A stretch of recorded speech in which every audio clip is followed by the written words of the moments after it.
Anything in life which you do with right energy and right timing becomes Kung Fu. 3 C's: no competition, no comparison, no condemnation. Shaolin Kung Fu is a mother of MMA. What is your key to mastery? Welcome to the channel. In this video, I'm taking you inside the Shaolin Gurukul to meet renowned Indian headmaster Shifu Kanishka. You get a first-hand look of what it's like to train with a real Shaolin master. Plus an exclusive sit-down with Shifu himself, where we talk all things Shaolin, MMA, and the future of martial arts. You don't want to miss this one. But before we start, please make sure to hit that like and subscribe button. Let's get into it. Welcome to Nainital, an idyllic hill station nestled in the Kumaon region of Uttarakhand, India, known for its serene lakes and breathtaking views. But just a half-hour journey from here, into the foothills of the lower Himalayas, lies the peaceful village of Pango. Here, where time seems to stand still, you'll find the Shaolin Gurukul, a hidden gem of ancient wisdom and martial discipline. I've come here to train under renowned Shaolin master Shifu Kanishka.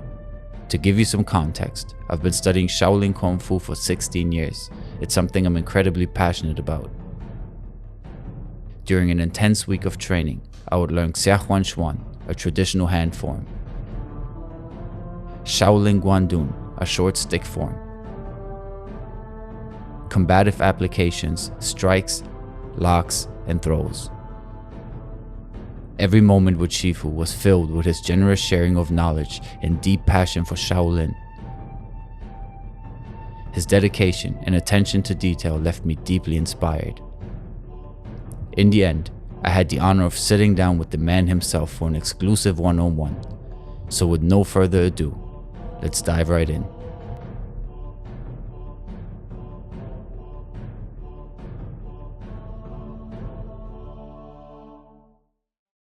Shifu, welcome. Thank you so much, Alex. In a few words, could you for us define Shaolin Kung Fu? Kung is energy and Fu is time.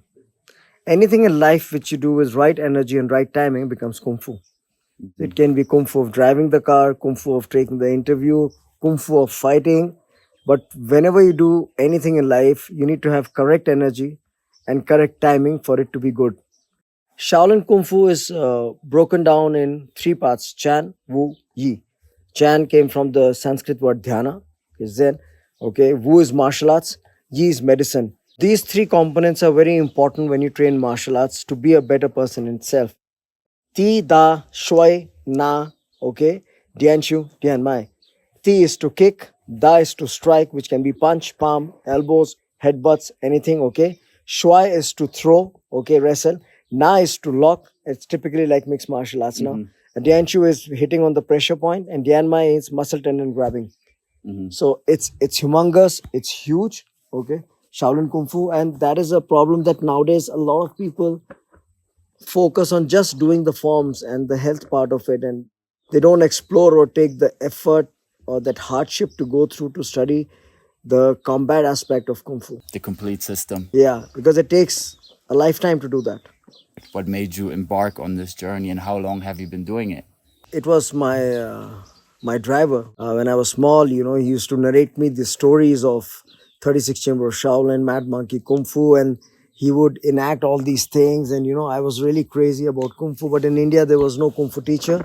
So I started with karate. Then I did Afghani style, Iranian style Kung Fu called Kung Fu To. I did an Indian Kalripayat also, but nothing connected my soul. The aim was to be in the Shaolin. And like I said, it's some past life connection with me.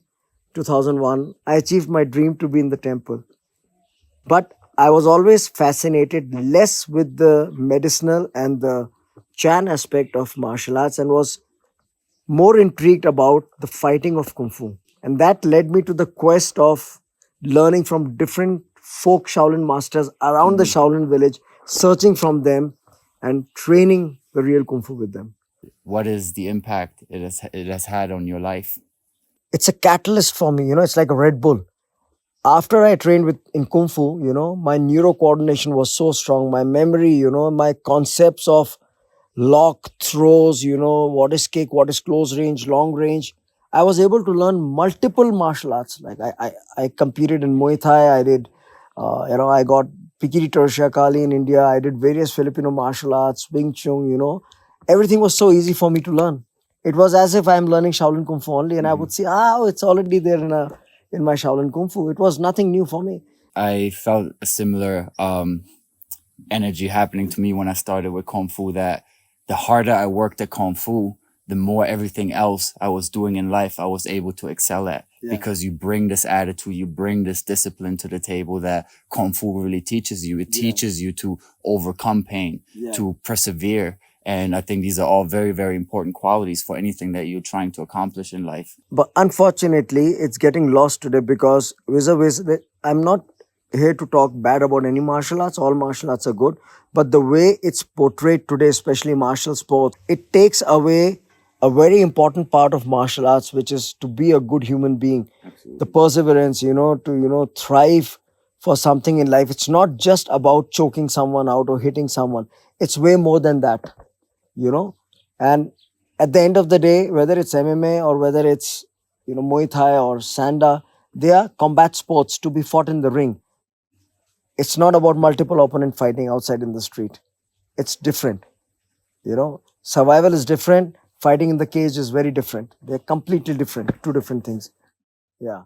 So I'm somebody who's never had an experience with martial arts, and I'm looking to go into martial arts. I'm interested.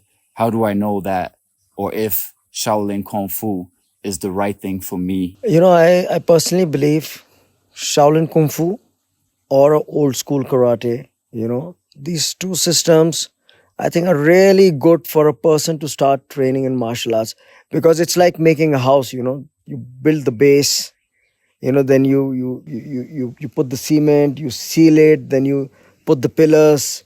The retirement period of all these combat sports people are only 10 to 15 years, and they retire pretty soon. But you see Chinese martial artists or Japanese martial artists, they keep training all their life till they're 90 and stuff. So the purpose of having longevity of life, good health, good bone structure, and using martial arts when it is needed. And there is no need for people to keep coming and challenging taekwondo guy, this guy, that guy. Not everybody wants to fight. People just want to train martial arts for the peace of it, for the love of it, and it should be okay. There is no need for them to go and prove in a MMA ring that whether it works or it doesn't work. Which leads me to my next question. Yeah. Shaolin Kung Fu and MMA. Like I said, Shaolin Kung Fu is a mother of MMA.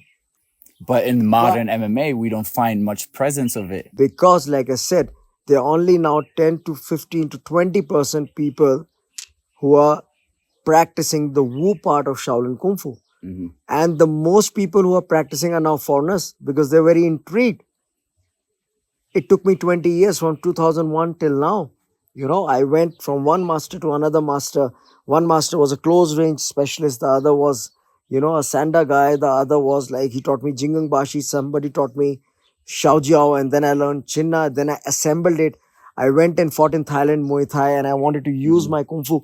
So it's a process. You have to learn it. Not many people want to do that, They just want to do Kung Fu for good health and stuff. Also, second thing, you have to understand Shaolin is a Buddhist culture. It's non-violence.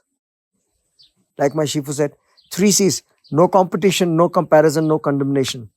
You don't compete with anyone else. You compete with yourself.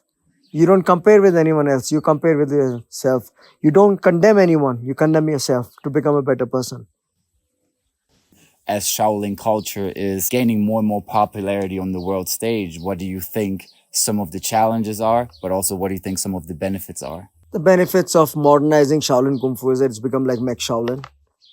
You have branches all over the world. You have Shaolin cultural centers all over the world. You have Shaolin monks in the cultural center all over the world. But like I feel that, and I'm very candid about it, I feel that the combat aspect is missing. A lot of focus is just paid on, doing the forms and weapons and taolu and this and that. And in the name of combat, you restore to Sanda, which is a normal Chinese kickboxing. Mm-hmm. But Shaolin has its own system of fighting. Which is very vast. Vast and extremely explosive. And if you see the offshoots of Shaolin Kung Fu systems like Choi Li Fat and stuff, they have highly aggressive system. And you see when they move, you can find these moves in Shaolin Kung Fu. So modernization has helped Shaolin Temple to open. A lot of people are coming in, people are going. But the dilution of the traditional art has happened, which I feel is wrong. And I am a hardcore traditionalist and I like to train like that. You've trained with me, you see. Yep. I don't teach the form first. I teach the meaning first, how to apply it, and then I teach the movement because that's the way I was taught. Of course, it's tradition.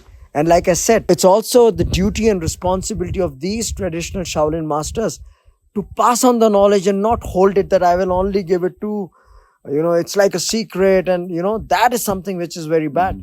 If the student is good, it must be passed on with the knowledge of modern martial arts. So one thing which I always do is I teach my student boxing. Because if you can box, you can move. And then in that boxing, I always put the traditional martial arts. What is your key to mastery? Consistent training. Never get complacent in your training. It's been 38, 39 years of martial arts training. It's not a single day I'm not up at 4:30 a.m. in the morning. I train whether I teach or I practice. I always practice. There's not a single vacation when my vacation is also martial arts. I sleep martial arts. I drink martial arts. It's part of me. You cannot separate it from me. There has to be a level of insanity. If you need to gain something in your life, it requires a higher amount of sacrifice. And that sacrifice is also done by your family, not by you alone.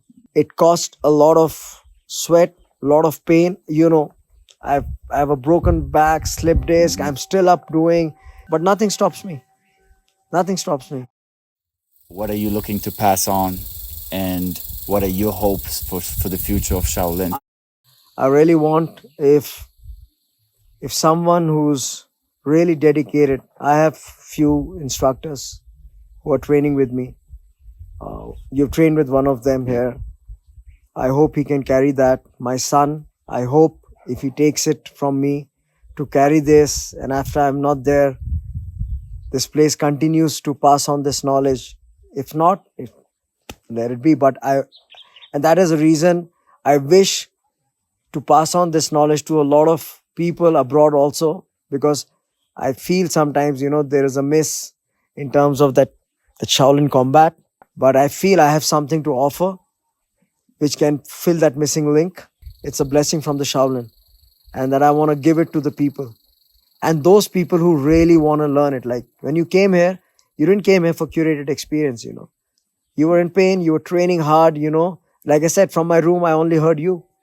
Wah, wah. That attitude is important. So when you have that, so that's what I'm looking for the disciples.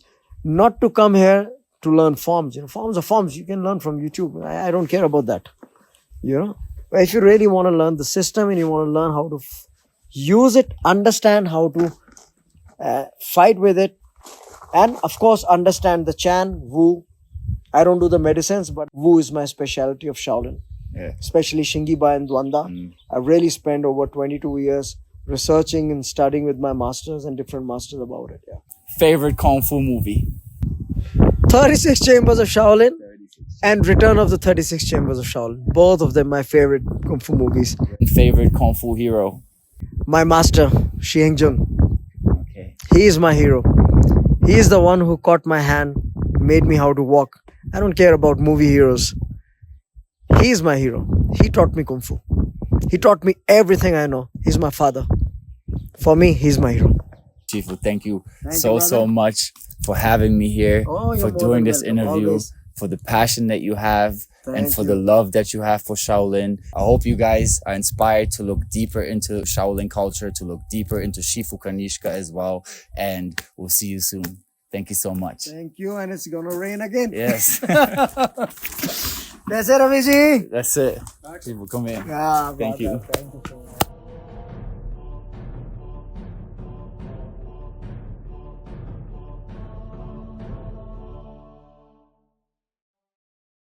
Hey, yeah, I hope you guys enjoyed this video just as much as I enjoyed making it because I truly had a blast. And I'd love to hear your thoughts. Whether you're a martial artist or someone who's just starting out on their journey, or maybe you trained with Shifu Kanishka before, maybe you disagree with something that was said in the interview, or just have some general questions. Whatever it is, make sure to drop your comments below so we can start the conversation. And if you'd like to see more martial arts content or more interviews, let me know so I can make it for you. Again, thank you guys so much for watching. Please don't forget to hit that like and subscribe button and also that bell icon so you don't miss what's next. Peace.